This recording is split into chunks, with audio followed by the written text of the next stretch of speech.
자, 이제 2교시 이어서 가겠습니다.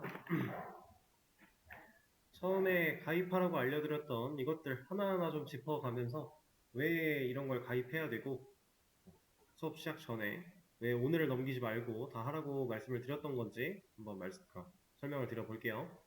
자, 일단 첫 번째 구글부터 볼 겁니다. 구글 뭐 고민할 것도 없어요. 이 구글 계정 저기 써있는 거 보면은 기존에 수업 들었던 분들 말고 사용하던 계정이 있어도 다시 만들어 달라라고 했는데, 여기서 다시 만들라고 말씀을 드린 부분은 이런 거예요. 이제 기존에 갖고 있던 구글 계정이 뭐 그냥 개인 메일용 혹은 뭐 유튜브용 뭐 혹은 뭐 연동 이제 구글 계정 같은 걸로 뭐 핸드폰 안드로이드 계정이라든가 iOS 계정 같은 것도 많이 쓰시죠?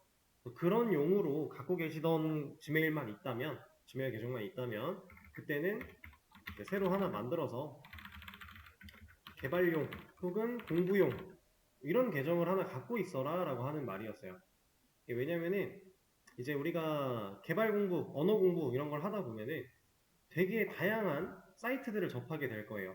뭐 정보를 전달해주는 사이트가 될 수도 있고, 아니면 뭐 커뮤니티적인 사이트가 될 수도 있고, 기타 등등 되게 뭐가 많을 텐데, 그런 사이트들의 대부분이 해외 사이트입니다.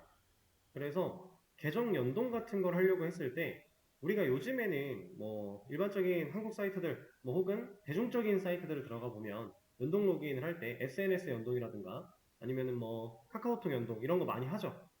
근데 진짜 찐 외국 사이트들은 그런 연동이 거의 대부분 없어요. 그래서 실제로 이제 구글 연동을 가장 많이 사용을 하게 됩니다. 그래서 우리가 수많은 사이트들을 접할 때 구글 연동, 개발용 공부용으로 계정 하나 만들어 놓고 이 구글로 계정을 연동해서 쓰면은 되게 편리하고요. 그리고 개발을 하다 보면은 뭔가 내 공부에 대한 기록이나 이런 것들을 남겨놓는 경우들도 많은데, 그때 이제 지메일이 갖고 있는 G 드라이브가 생각보다 잘 되어 있기도 하니까 여러분들이 공부용 지메일 계정 하나쯤은 더 만들어 놓으시는 걸 추천을 드린다 라고 하는 거였어요. 그리고 이 계정의 이유 중에 하나로, 예전에는 이제 구글링을 개발자라고 하면은 구글링을 뗄래야 뗄 수가 없었으니까 무조건 구글링을 해야만 하니까 어쩔 수 없이 이제 구글 계정, 개발용 구글 계정이 하나 필요하다 뭐 이런 느낌도 있었는데, 요즘에는 뭐 꼭 그런 건 아니니까. 근데 GPT 같은 것도 사실 지메일 연동 가능하죠. 구글 연동 같은 거 가능하니까 그렇게 의미를 가져주시면 좋습니다. 그래서 꼭 하나 개발용 공부용, 이미 개발용 공부용이 있으신 분들은 그거 쓰셔도 되고요. 꼭 아예 새로 만들 필요까지는 없습니다. 그리고 이게 한 명의로 구글 계정이 뭐 여러 개 만들 수는 있는데 개수 제한이 있기는 할 거예요. 무한정으로 만들 수는 없을 거예요. 그래서 본인이 목적에 맞게 잘 사용을 해주시면 된다라는 얘기고요. 그리고 그 다음에 GitHub을 볼 건데, 이제 지메일 계정으로 가입하고 이메일 인증을 하라고 말씀드렸죠. 자, 이제 GitHub에 들어오시게 되면은 아마 첫 화면은 이런 화면이 나올 겁니다. 그래서 이미 뭐 GitHub이라고 하는 거를 알고 사용해 보신 분들이야 여기가 저랑 뭐 유사하게 혹은 뭐 어쨌든 비슷한 형태를 띠게 될 텐데, 자, 처음 이 GitHub을 가입해서 들어오신 분들 같은 경우는 저랑 완전히 다를 거예요. 좀 모양이. 근데 괜찮아요.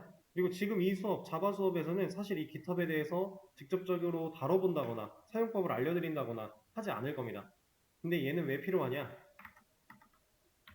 자, 이제 개발을 공부해서 만약에 개발자를 목표로 하신다라고 하면은 GitHub을 사용하지 않을 확률은 0%예요. 없어요, 없어. 개발자라면 GitHub은 써요. 요즘에는 사실 GitHub 말고도 더 다양한 좋은 것들이 있어서 GitHub을 안 쓰시는 분들이 있기는 한데, 그분들이 GitHub을 몰라서 안 쓰는 게 아니에요. GitHub도 알지만 그것보다 조금 더 내 상황에 맞는 좋은 걸 찾아서 쓰시는 겁니다. GitHub이라고 하는 건 이제는 거의 기본 능력치가 됐어요. 이거 모르는 개발자는 없습니다. 근데 왜 그러냐면 이 GitHub이라고 하는 거는 이제 GitHub라고 얘기를 하는데, 원래는 이 녀석은 이제 형상 관리, 소스 관리를 할 수 있는 협업 툴 정도라고 생각을 하시면 됩니다. 협업 툴. 협업이라는 건 여러 사람이 같이 일을 한다는 거겠죠. 그죠? 개발은 절대로 혼자 일하지 않아요. 물론 혼자 일하는 경우가 아예 없는 건 아니에요.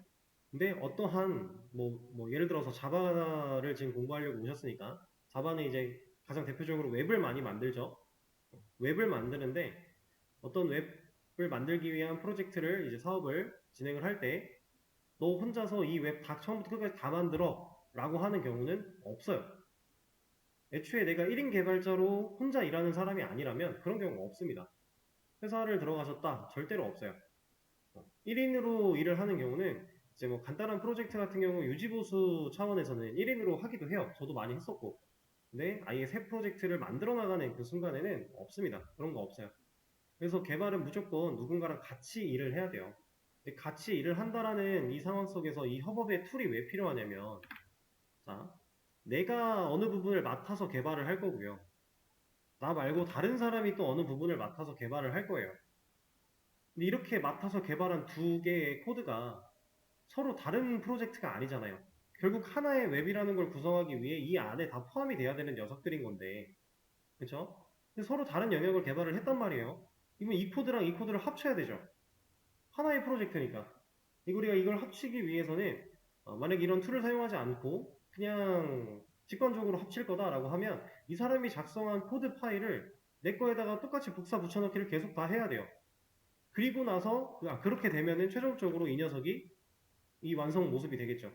근데 이거는 물리적으로도 힘든 거고요. 시간 낭비예요. 그리고 이렇게 했을 때 실수가 발생할 확률이 너무나도 높습니다. 그래서 우리는 이런 단순한 이런 직관적인 방식이 아니라 협업 툴이라고 하는 이런 GitHub를 사용해서 A라는 사람이 만든 코드, B라는 사람이 만든 코드 이 두 개를 하나의 저장소에다가 저장을 해요. 이 허브가 저장소입니다, 저장소.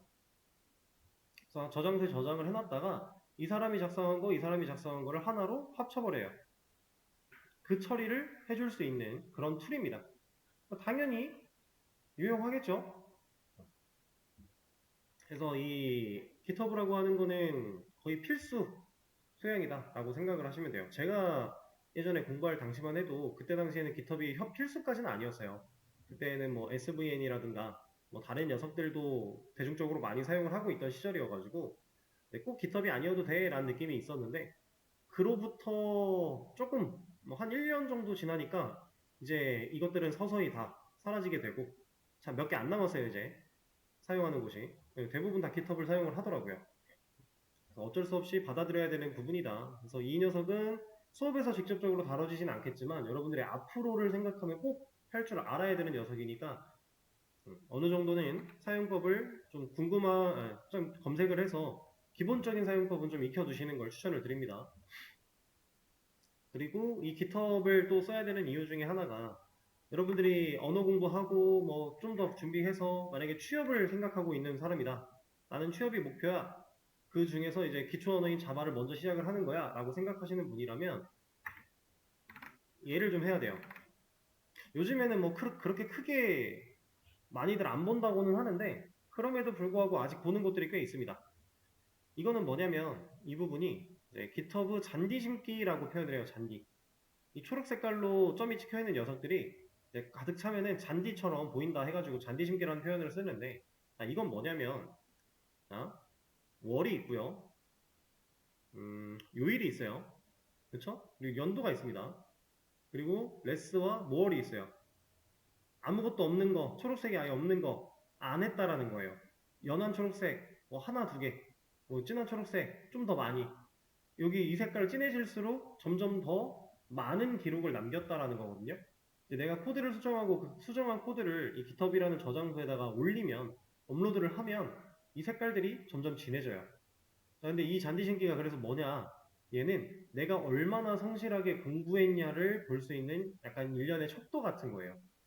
실제로 예전에는 되게 중요시 했었고요. 그래서 개발 공부를 하는 사람들이 이 잔디를 일부러 별거 아닌 것도 수정해 가면서 막 좀 잘라가지고 커밋을 남기고 이런 식으로 했었어요. 약간 좀그 편법이죠. 근데 진짜로 이제 우리가 예를 들어서 생활기록부 같은 거를 보면은 혹은 대학교 성적표를 보면은 이 사람이 얼마나 성실하게 학업에 임했는지를 보는 척도 같은 거죠. 그게 100%다 맞는 얘기는 아니겠지만 어느 정도 기준이 되는 척도니까 그런 역할을 이 잔디 심기가 해준다. 그래서 저 같은 경우 지금 이 GitHub 계정은 수업용 계정이에요. 수업을 할 때 여러분들한테 이제 뭐 코드를 공유해 드리거나 아니면은 뭐 가이드라인 코드를 제공해 드리기 위해서 사용하고 있는 GitHub이라 이제 실제로 수업에서 사용하지 않는 이런 부분들은 저도 없어요. 근데 제가 공부하는 단계의 분들이라면 이게 좀 빼곡하게 차 있는 거를 추천을 드립니다. 그래서 나중에 한 번쯤 생각을 해보시면 좋은 부분이고요. 그리고 이 자바 수업에서도 이제 수업이 거의 끝날 때쯤 돼서 자바2의 한 중반 넘어가서 며칠 안 남았을 때 그때쯤이 되면은 우리도 자바만 활용해서 간단한 뭔가를 좀 만들어 볼 거예요. 실제로 활용해보는 연습을 해볼 건데 그렇게 활용하는 코드를 작성하게 되면 제가 여러분들한테 설명드리면서 실제로 작성한 코드를 여러분들한테 제공을 해드리기 위해 이 녀석한테 올릴 겁니다. 그렇게 올려서 다 여러분들한테 이제 뭐 여러분들이 제 코드를 가져가서 사용해 보거나 뭐 아니면 제 거 가져가서 연습해 보거나 할 수 있게끔 상황을 다 만들어 드릴 거니까 일단은 그렇게 알아주시면 될 것 같고요. 그 다음은 프로그래머스 이 녀석인데 이 프로그래머스도 수업에서 제가 별도로 언급하거나 따로 다뤄지는 일은 앞으로 없을 거예요. 오늘 설명드리고 끝날 건데 이 프로그래머스라는 사이트는 그냥 간단하게 얘기해서 규모가 큰 개발자 커뮤니티 사이트 정도라고 생각을 하시면 될 것 같아요. 그냥 대략적인 느낌으로 이런 느낌으로 보시면 돼요. 그래서 이 사이트에는 어떤 정보들이 있냐? 교육 쪽에 가시면은 뭐 강의도 들을 수 있고요. 물론 이 강의에는 유료도 있고 무료도 있고 다양합니다. 뭐 신청해서 듣는 것도 있고. 근데 그 중에서 본인이 좀 필요하다라고 느껴지는 게 있으면은 추가로 공부를 진행하셔도 좋고요. 이 채용 쪽에 가시면은 수많은 기업들의 채용 공고 같은 것도 확인할 수 있어요. 이제 이 프로그래머스라는 이 녀석과 이제 콜라보를 해가지고 회사들이 애초에 뭐 지금은 아마 없을 텐데 한 2, 3년 전? 2, 3년 전쯤? 아니다. 3, 4년? 3, 4년 전쯤에 뭐 SK라든가 이런 곳에서 이 프로그래머스랑 콜라보를 해가지고 코딩 테스트를 진행하기도 했어요. 실제로 대기업들이 이 프로그래머스랑 같이 해서 블라인드 코딩 테스트를 많이 하기도 합니다. 그래서 이 사이트랑 좀 친해지시면은 좀 이런 채용 정보 같은 것들도 되게 많이 아실 수가 있고요. 근데 사실 그런 것들은 어느 정도 공부를 다 어느 정도 쭉 하고 나서 그 뒤에 볼 내용이긴 하지만 이제 실제로 공부하면서 볼 내용은 이쪽이에요. 코딩 테스트. 이 코딩 테스트. 근데 이 중에서도 실제로 대기업이 진행했던 코딩 테스트 부분들은 여러분들이 지금 공부할 내용은 아닙니다. 그런 것들은 조금 더 알고리즘의 이해나 활용적인 부분이 깊다 보니까 이거는 좀 더 언어적인 공부를 하시고 나서 그 이후에 해보시는 걸 추천을 드리고요. 지금 당장 수업을 진행하면서 하셔야 되는 부분들은 여기 난이도, 언어 이런 것들 고를 수가 있는데 난이도 뭐 0, 1, 2 이 정도 골라 놓으시고 언어는 자바를 골라주세요. 그럼 여기에 난이도가 0, 1, 2에 해당하는 녀석들이 막 나와요. 여기 보시면 뭐 PCCP 기출문제 이런 거 있는데 이런 거 그냥 빼시고요. 카카오 윈터 인턴십 이런 것도 빼시고 왜 같이 나오지? 그냥 이런 거 있죠. 코딩 기초 트레이닝 혹은 아까 봤던 것 같은데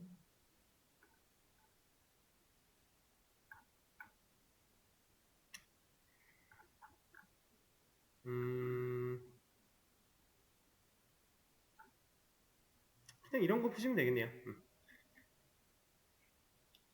하긴 그치 자바니까 이런 문제들 근데 이런 문제들을 풀기 위해서는 어느 정도 문법적인 이해가 필요할 거예요. 그래서 문법을 조금 배우시고 나서 프로그래머스에 오셔서 이런 문제들을 풀어보시면 좋다. 얘는 이제 문법의 활용 플러스 알고리즘의 이해 그 두 가지를 같이 병행할 수 있는 그런 사이트라고 보시면 돼요. 그래서 코딩 테스트 부분에서 여러분들이 배웠던 문법 활용할 수 있는 문제라면 꾸준히 다양하게 많이 풀어보시고요.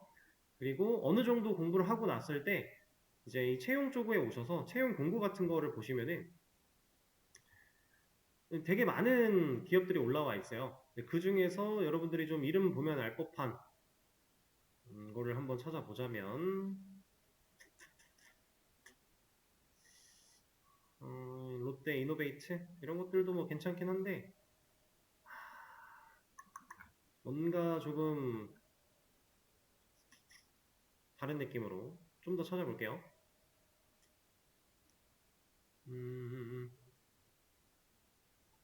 딱히 애매하다. 그냥 요거 가지고 볼까요? 야놀자? 이거 야놀자죠? 들어가면은 이제 세큐리티 어디어터라고 해서 이제 뭔가 채용하는 공고가 올라온 건데, 만약에 내가 지금 이거에 너무 집중하지 마시고, 만약에 야놀자에서 뭐 백엔드 개발자를 구한다라고 공고가 올라왔다고 가정을 해볼게요. 그러면은 내가 야놀자 꽤 괜찮은 기업인데 나 여기 들어가 보고 싶은데 라는 생각이 만약에 들어요. 공부를 하다가 내가 미래의 목표로서 잡아보면 괜찮겠다 생각이 들어서 이런 공고를 들어와 봅니다. 들어왔을 때 여러분들이 보셔야 되는 거는, 지금 여기에는 따로 안 나와 있는 것 같은데, 다른 걸로 들어가 볼게요. 여기도 안 나왔네.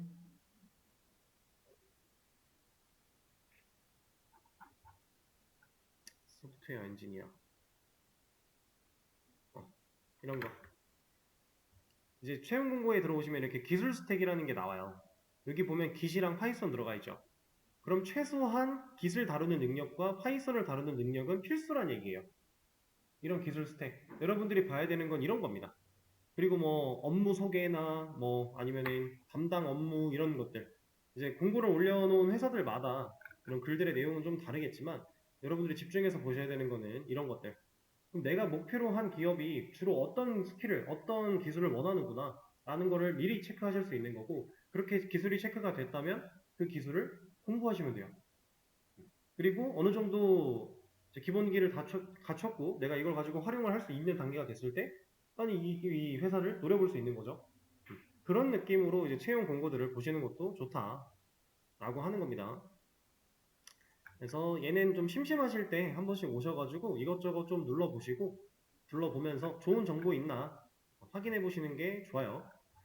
그리고 아마 이쪽 안에도 커뮤니티 기능이 따로 있을 텐데 저는 얘를 사실 잘 활용하지 않아서 로그인 해보시면 뭔가 이것저것 있을 겁니다.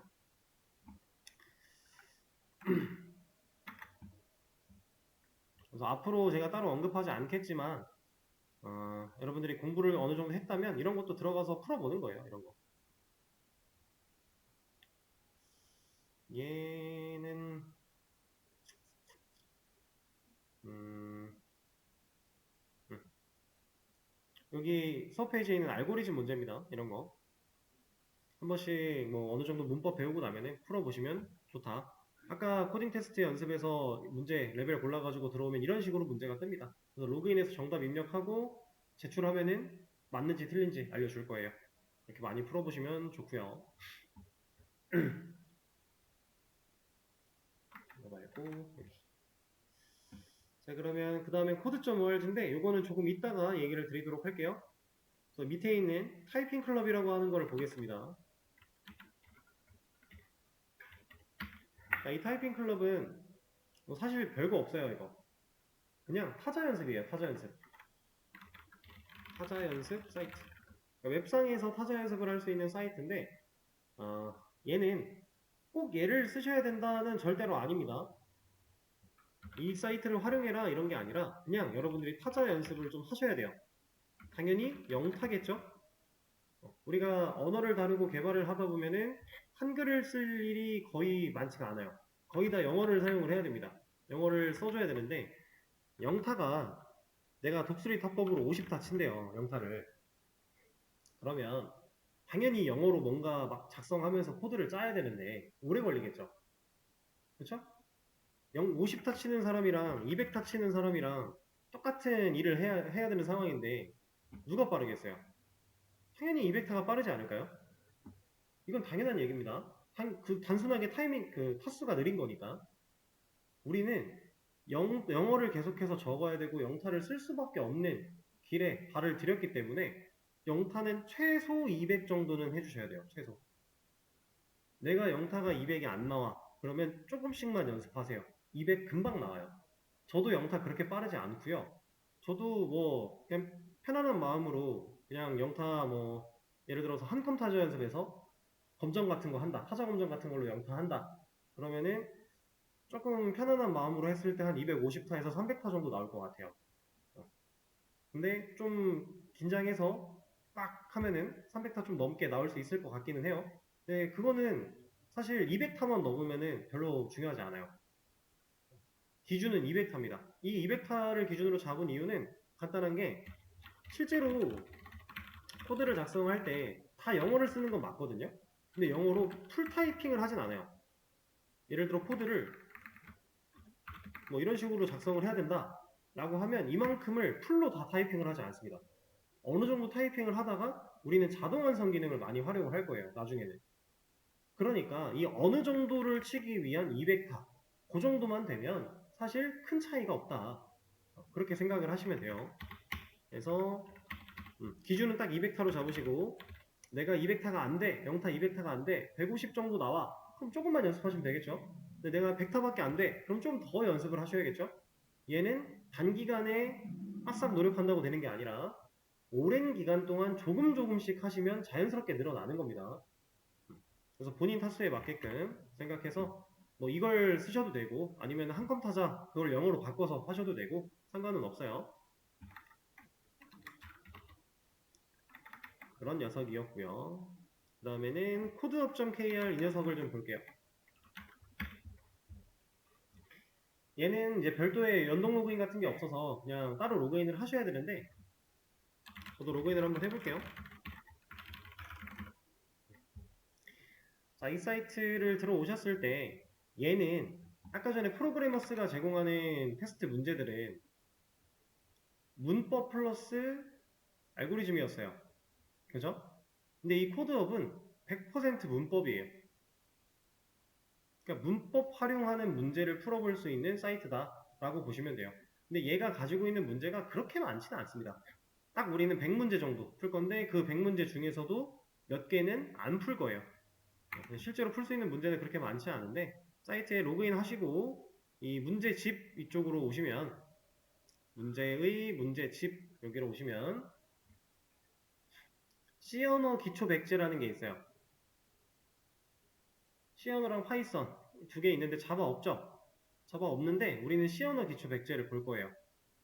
왜 자바 우리는 자바 해야 되는데 왜 C 언어로 봐요? 라고 하실 수 있겠지만 사실 구조적인 부분은 크게 다르지 않아서 이 C 언어 문제를 보고요. 자바로 답안을 제출할 거예요. 그리고 자바로 채점을 받을 겁니다. 그래서 우리가 활용하는 데는 문제가 없다. 푸는 방법 간단하게 알려드릴 겁니다. 1번 문제 들어오셔서 여기 보면은 뭐 여기 써있는 것들이 결국 문제인데 자, 여기 막 써있어요 이렇게. 근데 이거 지금 C 언어 코드예요. C로 만들어져 있는 코드라 여러분들이 쉽게 이게 그래서 뭔데? 라고 이해가 잘 안 될 수도 있어요. 그래서 얘는 별로 신경 쓰지 마시고 밑으로 조금 더 내려오면 입력을 받는 건 없다 라고 되어 있죠. 그럼 입력은 따로 없고 출력 이렇게 나와야 된대요. 그래서 예시를 보시면 입력 예시 없으니까 아무것도 안 써있는 거고요. 그다음 출력 예시는 이렇게 나와야 된다. 그럼 여러분들은 이 결과를 만들어내면 돼요. 이걸 만들어내면 된다. 자, 그러면 확인했으니까 내가 뭘 해야 되는지 확인했으니까 코드 제출이라고 하는 버튼을 눌러서 실제로 코드를 작성하는 쪽으로 들어오시면 됩니다. 그리고 이 랭귀지가 처음엔 아마 이렇게 되어 있을 텐데 이거를 자바로 바꿔주시면 돼요. 그리고 이 안쪽 여기다가 실제로 자바 코드를 작성한 다음에 제출을 하면 그 코드가 이제 채점을 받을 수 있어요. 이거는 따라하지 마시고 그냥 보세요.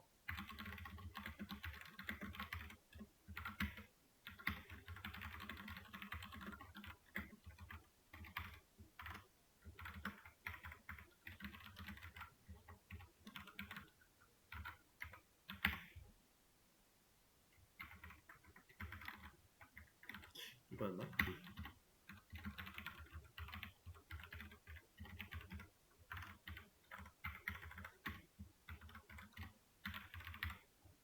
자, 제가 여기다가 어떤 코드를 작성을 했는데 얘네들이 뭘 뜻하는지 모르셔도 됩니다. 우리 아직 배운 거 없어요. 그냥 지금은 이런 식으로 자바 코드를 만약에 썼다. 쓰고 나서 제출 버튼을 누른다. 그러면 얘가 지금 잘못된 풀이라고 나와요. 그러면 이게 당연히 틀렸을 수 있으니까 틀렸을 때의 상황을 보여드리는 건데 얘를 눌러서 들어가시면 자, 정답은 이래야 된대요.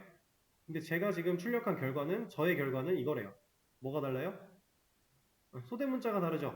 아 그럼 소대문자도 구별을 해야 되는구나 라고 생각을 하신 다음에 다시 여기 가서 제출 코드 수정이라고 하는 버튼이 있습니다. 얘를 누른 다음 여기서 내가 잘못 썼다라고 생각한 부분을 고치시고 수정하고 제출을 다시 누르면 이제 얘가 이렇게 잘 풀었다라고 하고 넘어가요. 그러면 이제 다음 문제 푸시면 돼요. 다시 아까 가서 이제 2번 이런 식으로 쭉 풀어나가시면 되는데 아마 이 8번일 겁니다. 여기 보면은 뭐 유니코드 특수문자를 출력해라 이런 게 있어요.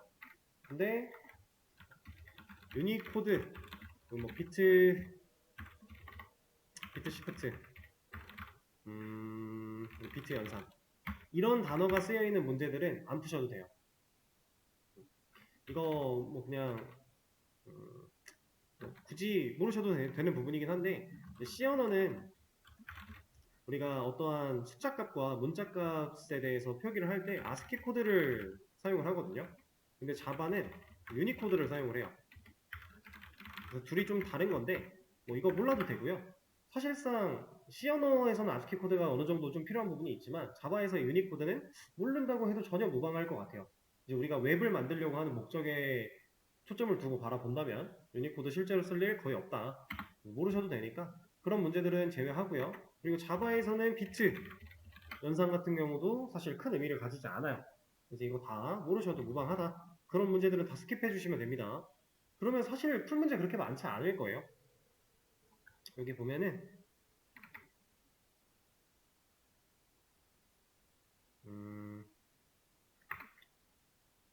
이런 거 비트 시프트 연산 이런 건 풀지 말란 얘기입니다.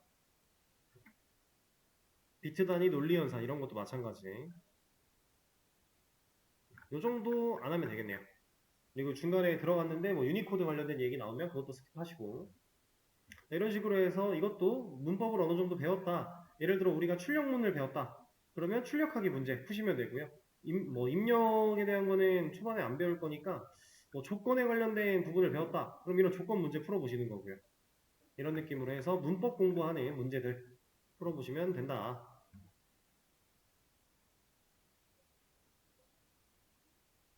자, 그리고 이 REPL은 더 나중에 하고 이제 코드.org 좀 볼게요.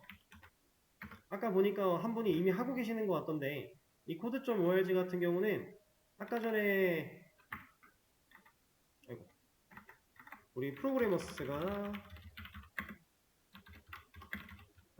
문법과 알고리즘 그리고 코드업이 문법이었어요. 이 코드.org는 얘는 알고리즘입니다. 문법이 아예 없어요. 언어적인 지식이 없어도 그냥 알고리즘에 대한 생각만 하면 풀 수 있는 문제들이에요. 그래서 이 3박자를 고르게 다 적절하게 많이 풀어보시면 여러분들이 빠르게 성장할 수가 있을 겁니다. 내가 배웠던 것들을 실제로 활용하고 생각하고 풀어나가는 거니까.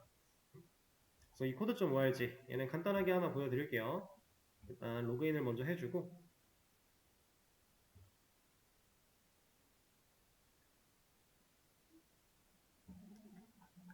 자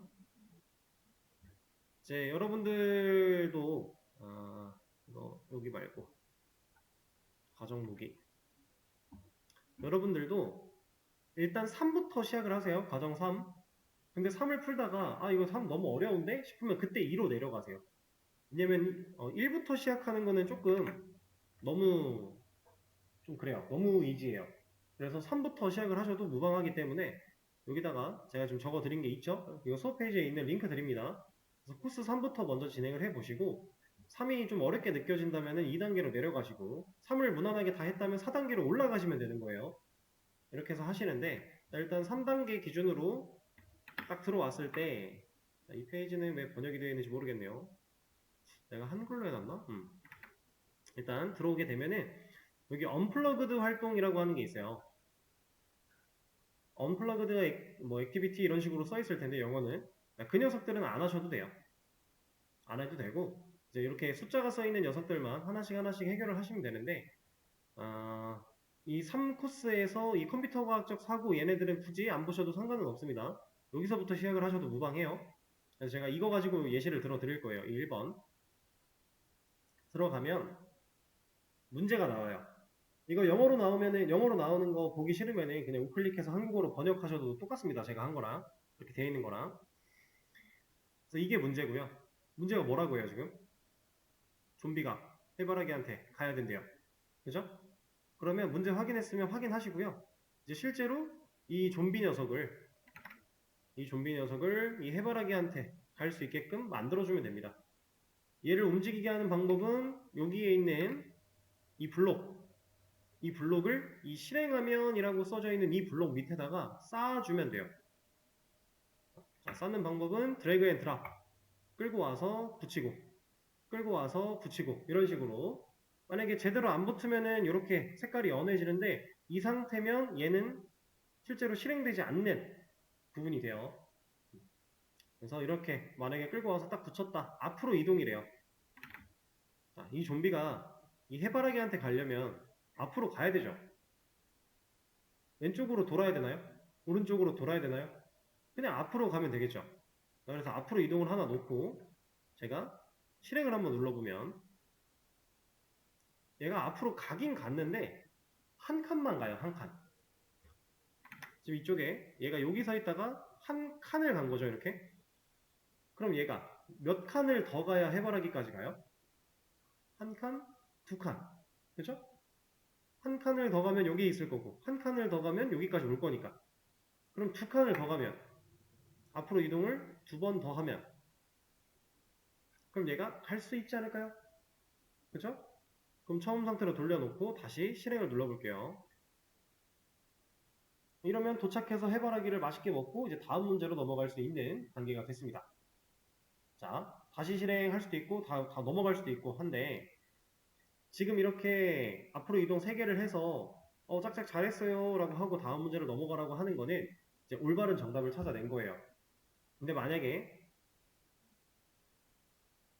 제가 이렇게 했다. 왼쪽으로 회전했다가 오른쪽으로 회전하고 앞으로 이동을 3번 한대요. 이대로 실행을 시켜보면 얘가 지금 왼쪽 갔다가 오른쪽 다시 보고 앞으로 가서 문제없이 해바라기를 먹었죠. 근데 얘가 뭐라고 해요? 하지만 네 블럭만 사용해야 된다 라고 하고 있습니다. 이게 무슨 말이냐면 여기 보면 작업 공간이라고 하는 게 있는데 이거 영어에서는 워크스페이스라고 써져 있을 거예요. 이 녀석이 다음 문제로 넘어갔네요. 처음에 이렇게 되어 있습니다. 1/4 블록. 총 4개의 블록을 쓸 수 있는데 하나가 이미 쓰여져 있는 거예요. 이 하나는 누구? 이 녀석. 그러니까 하나는 무조건 써져 있는 상태인 거고 우리가 쓸 수 있는 블록은 그럼 몇 개예요? 3개. 3개만 활용해서 이 문제를 해결을 할 수 있다. 그러니까 최소 블럭의 개수다. 근데 이걸 넘어서 아까처럼 5개의 블럭으로 이 문제를 해결하려고 한다면 우리가 총 사용한 블럭의 개수가 6개죠. 이러면 이제 필요 이상으로 뭔가를 했다는 뜻이에요. 더 작업을 줄일 수 있다는 얘기입니다. 그럼 이런 것들을 잘 체크를 해 가면서 여러분들이 문제를 해결해 나가시면 된다. 그리고 제가 지금 하는 것처럼 이렇게 위에 거를 잡아서 이동을 하면은 한 번에 같이 이동도 가능하고 이렇게 있던 쓸모없는 녀석들을 이 왼쪽으로 가져가면 휴지통 사용 가능하고요. 그리고 휴지통으로 넣지 않아도 이렇게 놓으면은 인식 안 한다 그랬잖아요. 이러면 상관없어요. 어차피 작업 공간에 영역도 안 먹었고 상관없습니다.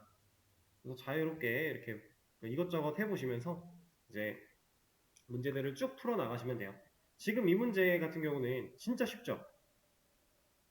어려울 게 하나도 없죠? 그냥 앞으로 이동만 하면 되잖아요. 근데 한 단계 한 단계 넘어가고 조금 더 레벨을 올려 나가다 보면은 이제 난이도가 꽤 생길 겁니다. 그런 것들을 한번 쭉 다 풀어보시면 좋겠다. 이런 거 한번 가볼까요? 꿀벌 디버깅. 이거 말고.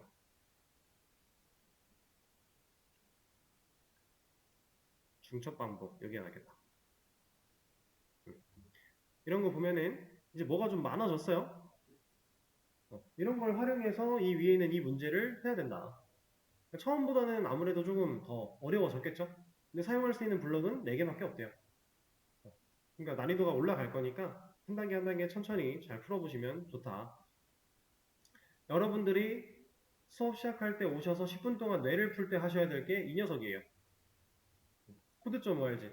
얘는 문법을 몰라도 할 수 있는 거니까 당장 지금 이 교시가 끝나면 쉬는 시간부터 하셔도 되겠죠. 그죠? 그래서 앞으로 수업 전에 이거 쭉 다 풀어보시면 되고, 자바 수업이 끝나기 전에 코스 4까지 마지막 문제까지 웬만하면 다 끝낸다를 목표로 가지고 풀어보세요. 초반엔 쉬우니까 쭉쭉쭉쭉 나갈 수 있고요. 나중에 좀 어려워지더라도 하루에 뭐 한 3문제에서 5문제 이런 정도로 딱 정해놓고 꾸준히 푸시면 효과가 있을 겁니다. 그리고 이제 혹시 궁금하셔서 이런 코드 보기 같은 거 눌러보시면은 이제 여기 써있는 것처럼 자바스크립트 코드로 실행이 돼요. 근데 이 자바스크립트는 여러분들이 뭐 아시는 분들은 아시겠지만 안 배우신 분들은 모르실 거 아니에요. 이걸로 코드를 봐봤자 사실 큰 의미가 없습니다. 자바스크립트 문법 자체가 자바랑 좀 많은 유사한 형태를 띠긴 껴도 다른 부분은 명확히 다르기 때문에 이 코드 보기는 굳이 해보실 필요가 없는 부분이라고 생각을 해요. 이렇게 코드.org 진행을 해주시면 되겠습니다. 그러면은 뭐 수업 전에 뇌풀기 할 때 코드.org 문법 좀 배웠다 코드업도 같이, 그리고 이제 조금 그래도 뭐라도 할 수 있겠다 그럼 프로그래머스도 같이 복습할 때 좀 다양한 문제들을 접해보시는 게 좋고요. 그 다음에 이제 REPL 들어가 볼 건데,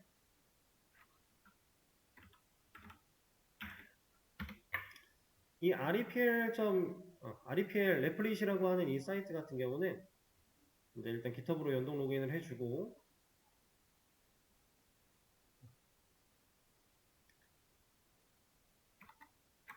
얘는 좀 느려요. 이 사이트는 뭐 하는 사이트냐, 얘는 코드 편집기인데 온라인 코드 편집기예요. 그러니까 웹상 사이트에서 코드를 편집해 볼 수 있고 그 코드를 실행해 볼 수 있는 사이트라는 얘기입니다. 근데 우리가 지금 자바 수업이죠. 당연히 자바 코드를 적고 실행해 보기 위해서 사용하는 사이트라고 생각을 하시면 돼요. 그래서 로그인을 딱 하시게 되면 이제 뭐 create REPL 이런 거 누르시면 이제 템플릿을 고르라고 되어 있는데, 당연히 우린 자바니까 자바 고르시면 돼요. 그리고 타이틀은 이거 랜덤으로 만들어주는 건데 별로 신경 쓰실 필요 없고요. 그냥 create REPL 템플릿만 잘 골라서 create REPL 해주시면 됩니다.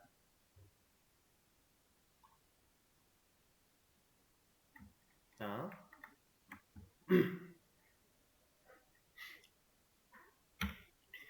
이 사이트가 자바 코드를 적고 실행해보기 위해서 우리가 쓸 거예요. 근데 실질적으로 자바 가지고 개발하는 사람들이 이런 사이트를 쓰냐? 그건 아닙니다. 당연히 아니에요. 이제 여러분들도 한 3, 4일쯤 되면은 이제 통합 개발 환경이라고 해서 ID라고 하는 녀석을 설치를 해서 그걸 가지고 직접적으로 코드를 작성을 할 건데, 그 전에 아주 기본적인 뭐 문법이라던가 기본적인 자바에 대한 내용 이런 것들은 그냥 REPL 이 사이트 가지고 좀 해볼 거예요. 왜냐면 저도 여러분들처럼 이런 학원 같은 곳에서 개발 공부를 처음 접하고, 그리고 어느 정도의 기간 교육을 마치고 나서 개발자로 취업을 하고 몇 년 동안 이제 경력을 쌓다가 이제 교육적으로 방향이 틀려서 이렇게 오게 된 사람인데, 저도 완전 개발이랑 연관이 없는 사람이었어요. 비전공자에다가 뭐 아예 개발에 대한 내용 아는 거 완전 문외한이었어요. 아는 게 없었는데 개발 공부 처음 딱 하러 갔을 때 첫날에 이런 프로그램 설치를 막 가르쳐 주는 거예요. 실제로 우리가 사용할. 근데 진짜 뭔 소린지 하나도 모르겠더라고요. 아무것도 모르는데 프로그램을 막 이것저것 설치하래요. 그러면서 막 얘기를 해줘요. 근데 이게 뭔 소리야 싶어요. 그래서 여러분들한테는 프로그램 설치를 첫날에 안 하는 겁니다. 이 프로그램을 왜 받는지도 모르고 왜 써야 되는지도 모르는 상태에서 막 따라하다 보니까 놓쳐요. 그럼 프로그램 세팅도 제대로 못해요. 그 상태로 이제 흘러가면 안 좋으니까 이제 기본적인 것들은 이 REPL 가지고 자바라는 녀석의 맛을 좀 볼 거고요. 그 맛을 좀 본 다음에 그리고 나서 설치를 하고 사용을 해볼 거예요. 물론 그렇게 가도 좀 어렵게 느껴지시겠지만, 어렵게 느껴질 수 있겠지만, 그래도 맨 처음에 하는 것보다는 덜하다 라고 일단 생각을 해주시면 됩니다.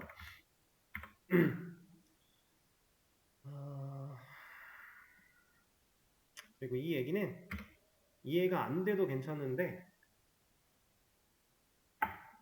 하나 알고는 계시면 좋아서 얘기는 드릴 거예요. 자, 온라인 코드 편집기구 자바 코드를 실행해보기 위해서 사용하는 이 REPL이라고 하는 사이트는요, 조금 다른 표현으로 컴파일, 음,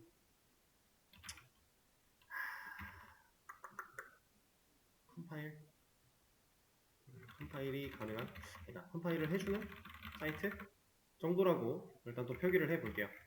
여기서 말하는 이 컴파일이라는 게 뭐냐면, 우리가 이제 자바를 가지고 공부를 할 거니까 이 컴파일에 대한 개념을 어느 정도는 또 인지는 해야 되거든요. 아예 외면할 수는 없어요. 막 까삭하게 알 필요까지는 없지만 어느 정도는 알아야 되는데, 이 컴파일이라고 하는 게 뭐냐, 진짜 간단하게 느낌만 보시면 돼요. 우리가 자바라는 언어를 사용해서 코드를 작성하고 실행을 하면 그 실행은 누가 해주는 거예요? 자바라는 언어로 작성된 코드를 최종적으로 실행하는 녀석은 누구예요? 이거 컴퓨터거든요. 근데 컴퓨터는, 여러분들 이런 얘기 들어보셨나요? 컴퓨터는 0과 1밖에 모른다. 이거 혹시 들어보셨나요? 실제로 컴퓨터는 0과 1밖에 모른다가 맞아요. 근데 우리는 자바라는 언어를 사용해서 코드를 작성했죠. 그럼 우리가 작성한 코드는 누가 보기 위해서 만들어진 코드예요? 사람이 보려고 만든 코드예요. 컴퓨터는 이 코드에 뭐라고 쓰여있는지 몰라요. 얘는 0과 1밖에 모르니까. 그쵸? 그러면 자바를 사용해서 코드를 작성하는 이 행위가 사람이 보기 위한 코드인 거고, 이걸 실행을 하면 컴퓨터가 알아들을 수 있게 변경을 해줘야 돼요. 좀 더 정확하게 말하면 번역을 해준다, 이런 느낌으로 보시면 될 것 같아요. 그걸 일종의 컴파일이라고 얘기를 하는 겁니다. 정확히 말하면 사실 그 컴파일 과정을 거쳤을 때 0과 1로 변환이 돼서 컴퓨터가 알아들을 수 있어요까지는 아니에요. 그런 얘기는 아닌데, 이제 뭐 깊게 들어가면 버추얼 머신도 있고 다양한 개념들이 있기 때문에 거기까지는 우리가 들어가지 않을 거고요. 그냥 간단하게 우리가 사람이 보기 위해서 자바라는 언어로 코드를 작성을 했으면 그 코드를 결국은 컴퓨터가 실행해주기 위해 컴퓨터가 알아들을 수 있게 좀 뭐 번역을 해준다. 그 역할을 이제 컴파일이라고 한다. 그리고 그 역할을 수행해주는 애를 이제 컴파일러라고 얘기를 해요. 뭐 플레이어 이런 것처럼 뭐 해주는 사람, 그래서 컴파일러라고 얘기를 합니다. 그래서 이 컴파일을 가능하게 해주는 온라인 편집 사이트 정도라고 우리가 생각을 해볼 수 있고요. 그리고 컴파일에 대한 내용 하나만 더 하면은, 이제 우리가 자바로 작성하는 코드들은 확장자가 .자바예요. 근데 이 녀석들을 .클래스라고 하는 확장자로 변환시켜 줍니다. 이게 이제 좀 정확하게는 컴파일이 하는 일이에요. 그리고 이렇게 클래스로 작성된 녀석을 컴퓨터가 알아들을 수 있게 한 번 더 변형을 해주는 작업이 있는데, 이거는 우리가 크게 생각을 하지 않으셔도 괜찮습니다. 자바라는 언어가 가지고 있는 특징 때문에 이런 단계가 좀 나눠져 있는데, 우리가 뭐 그것까지 알 필요는 없을 것 같아요. 그래서 이런 컴파일, 그러니까 이 컴파일이라는 단어를 제가 왜 말씀을 드리냐면, 우리가 나중에 보게 되는 에러 상황들이 컴파일 에러가 있고 이제 익셉션이라고 하는 예외 상황이 있고 몇 가지가 나뉘어요. 그래서 그것 때문에 컴파일이라는 단어를 좀 알아야 됩니다. 그래서 한번 말씀을 드렸어요. 일단은 인지만 하고 계시고 실제로 상황이 터지면은 한 번 더 말씀을 드려볼게요. 자, 그럼 이제 자바라는 템플릿을 선택해서 이 자동으로 열려있는 이 페이지를 잘 보시면, 이 위에 있는 슬래시 2개 붙은 이 녀석들은 글자가 회색이고 여기는 파란색이고 여긴 검은색이고 색깔이 좀 다르죠. 자, 이 중에서 이 슬래시 들어가 있는 회색들은 주석이라고 얘기를 합니다. 주석. 이 주석은 우리가 코드를 실행할 때 코드로 읽히지 않아요. 아까 코드.org에서 그 실행화면이라는 블럭에다가 딱 붙여놓지 않고 옆에 떨어뜨려 놨을 때 색깔 연해졌던 거 있죠. 그거랑 같은 개념이라고 보시면 돼요. 주석. 그럼 이 녀석들은 왜 필요하냐? 이제 개발을 할 때 이 개발한 기능 혹은 로직에 대해서 부연 설명이 필요하거나 아니면 기본적인 정보 제공이 필요할 때 그런 정보들을 적어 놓을 수 있는 역할입니다. 주석. 일종의 커멘트를 달아놓는다의 개념으로 보시면 되고요. 지금은 자동으로 만들어진 이런 녀석들은 다 제거를 해줄 거예요. 주석을 지우면 딱 이만큼 남게 됩니다. 그리고 이 상황에서 이제 뭔가 눈썰미가 좋으신 분들은 살짝 이거 어디서 본 것 같은데? 라고 하실 수 있는 게 제가 아까 코드업.kr 그 출력하기 문제에서 작성했던 코드가 이만큼이에요. 그 중에 얘만 이렇게 썼었죠? 그때 쓴 게 이겁니다. 그래서 지금이야 이 녀석이 뭐고 이 녀석이 뭐고 이 녀석이 뭐고 이런 거 당연히 우리가 배운 게 없으니까 모르시는 게 맞지만 우리가 하나씩 다 배워 나갈 겁니다. 결과적으로는 얘네가 무슨 역할이고 어떤 걸 할 수 있고 그래서 얘네들이 뭔데 다 알 수 있어요. 우리 수업에서 다 진행을 할 거니까. 그래서 일단은 이 REPL을 사용해서 초반에 기초적인 내용들을 좀 진행을 할 거라는 거. 자, 그러면 이 녀석을 쓰기 위해 간단한 설정 좀 할 겁니다. 지금 하는 설정은 계정 귀속이니까 여러분들 집에 가셔서 본인 이제 연동 로그인 했던 거 그대로 로그인 하시면은 설정 남아 있어요. 그대로 사용하시면 돼요. 자, 이 왼쪽에 이 툴스라고 하는 녀석 여기 보시면은 밑에 쪽에 화면에 한 번에 안 나오네요. 그럼 이쪽에다가 커서 놓고 마우스 휠로 아래쪽으로 내려가 보시면 유저 세팅스라고 하는 녀석이 있어요. 유저 세팅스 거의 맨 아래쪽에 있습니다. 이 녀석을 클릭해 주시고요. 마우스 휠로 이렇게 위아래로 왔다 갔다 하시면은 아래쪽에 있어요. 유저 세팅스. 자, 그럼 이쪽에 뭐 여러 가지 세팅들이 나오게 되는데 뭐 레이아웃이라든가 폰트 사이즈라든가 이런 거는 실제로 이런 코드를 작성하는데 아무런 영향을 주지 않고 여러분들이 그냥 보기 편한 대로 하시면 되고요. 여러분들이 보셔야 되는 거는 이거 두 개. 인덴테이션 캐릭터랑 인덴테이션 사이즈 이 두 가지를 먼저 보실게요. 만약에 저랑 다르게 되어 있다면 저랑 똑같이 변경을 좀 해주세요.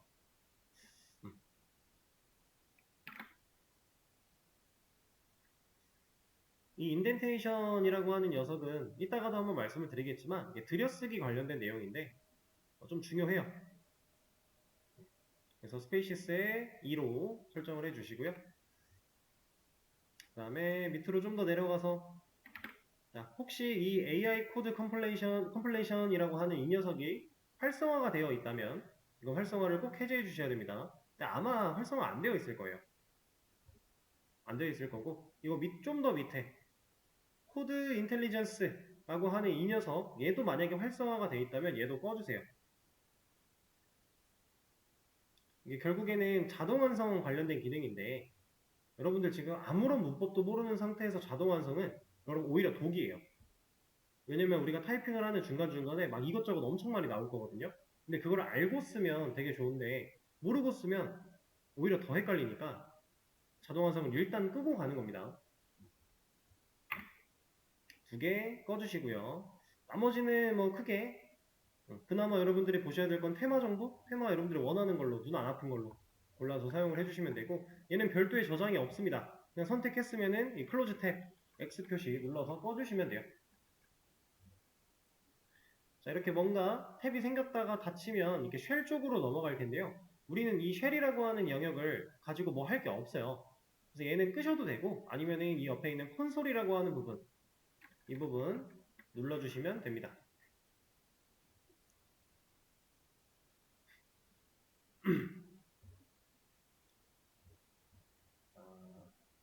완전히 기본적인 설정은 완료를 한 거고요.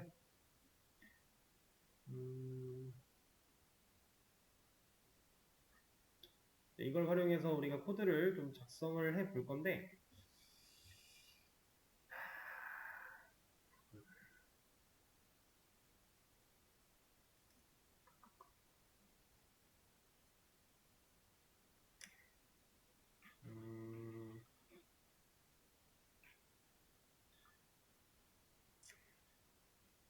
오케이. 자, 다음 내용은 쉬는 시간을 한 번 더 가졌다가요. 다음 시간에 좀 더 얘기를 드려보도록 하죠.